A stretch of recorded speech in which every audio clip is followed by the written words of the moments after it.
Yokoya is a loser high school boy who lives with his parents. One day, while his parents are away, a maid named Yuki comes to his house and asks him if he would be willing to employ her as his servant. And that is the story of How I Met Your Mother. Yokoya is wary of her, thinking she might be trying to scam him into buying something shady. He then asks her about her previous work as a maid but regrets it as soon as he learns that she is an assassin. In her previous job, she mainly performed assassinations, killing disloyal men who wronged her master. She also reveals that her master is the one who told her to come to this place. Curious about this master of hers, Yokoya asks Yuki about what kind of connection her master has with his family. To his surprise, they are complete strangers. After that, he asks her to show him her skills. Yuki then takes out her knife and precisely throws it at a tree. She quickly looks at Yokoya with a proud face, expecting praise from him. However, Yokoya gets scared and tells her that he doesn't have anyone he needs assassinated. He also doesn't know this master of hers. He doesn't understand why he sent her, so he's afraid he can't hire her right now. Yuki feels sad about this but understands his decision. She then apologizes for troubling him before leaving. On her way out, Yuki feels disappointed and asks herself what she had been so excited for and wonders where she should go now. Suddenly, she hears Yokoya's voice telling her she forgot something. At the same time, a truck-kun appears out of nowhere and is about to hit Yokoya. Not wanting him to get ice guy, Yuki quickly saves him. She has never saved someone's life like this before, so she doesn't understand why her heart won't stop pounding. Seeing Yuki's face, Yokoya starts to fall for her. After giving her back her item, Yokoya starts to feel bad for her and doesn't want her to leave, so he asks her to help him with the cleaning instead. Back at his house, Yuki misunderstands Yokoya, thinking he means a different kind of cleaning, so she takes out all of her knives, ready to use them. Panicking, Yokoya explains to Yuki that what he needs right now is a housekeeper. He just wants someone to take out the trash, vacuum, and do the laundry. Determined, Yuki makes a deal with Yokoya. If she can do all the housework, he will hire her. Little does Yokoya know, Yuki has never done housework before, and she ends up making a mess everywhere. Yokoya looks at her in shock, wondering how she can be so clumsy. Yuki apologizes to Yokoya and tries to clean up her mess but ends up slipping and falling to the ground. Luckily, thanks to her skills, she manages to land safely. Yuki starts to worry, thinking Yokoya no longer wishes to hire her after seeing her mistakes.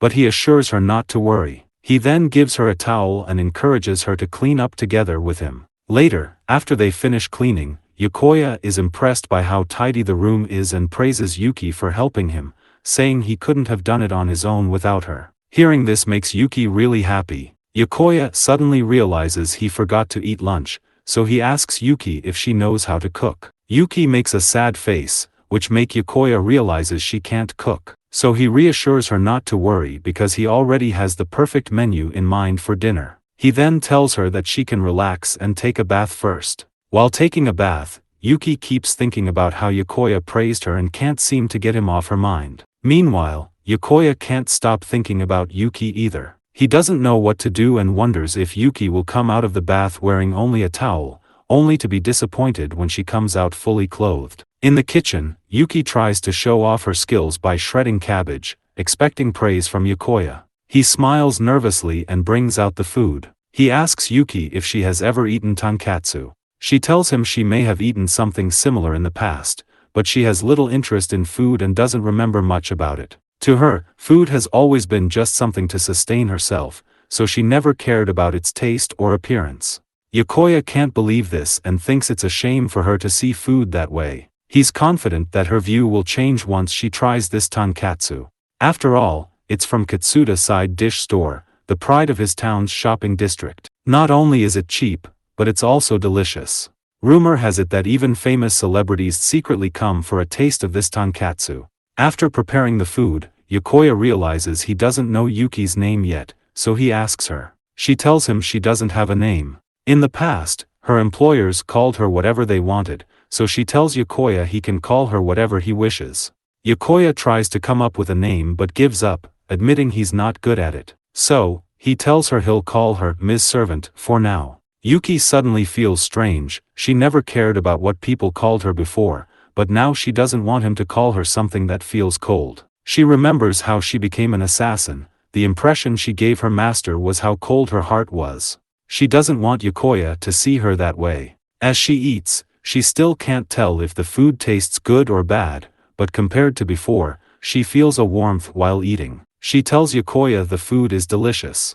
Yokoya is happy and tells her he's already prepared a room for her and that if she needs anything, she should just tell him. This surprises Yuki, as it's not something a master would normally do for her. As they talk, Yokoya notices that Yuki is eating tonkatsu without any sauce. He hands her a bottle of sauce and recommends that she try the tonkatsu with it. After just one bite, her opinion of the food changes, and she can't stop eating. The next day, Yokoya has a nightmare. When he wakes up, he suddenly feels hungry and heads to the kitchen. There, he hears a noise coming from the kitchen. Remembering that Yuki is an assassin, he fears she might be killing someone while he sleeps. He quickly goes to check, only to be shocked to find Yuki secretly licking the sauce. Yuki feels embarrassed and apologizes to Yokoya for her actions. She explains that when she thinks about how any day could be her last, she can't help but want to taste this sauce one last time. Yokoya smiles and asks her if she's hungry, as he is also feeling hungry. He then prepares food for both of them. Yuki puts the sauce on everything she eats and finds it very delicious. She then asks Yokoya if he had a nightmare. It turns out that before she came to the kitchen, she heard a noise coming from his room. Thinking there might be an assassination attempt, Yuki came to his room without knocking, only to find Yokoya crying in his sleep, repeatedly calling for his mom. Yokoya feels embarrassed about this.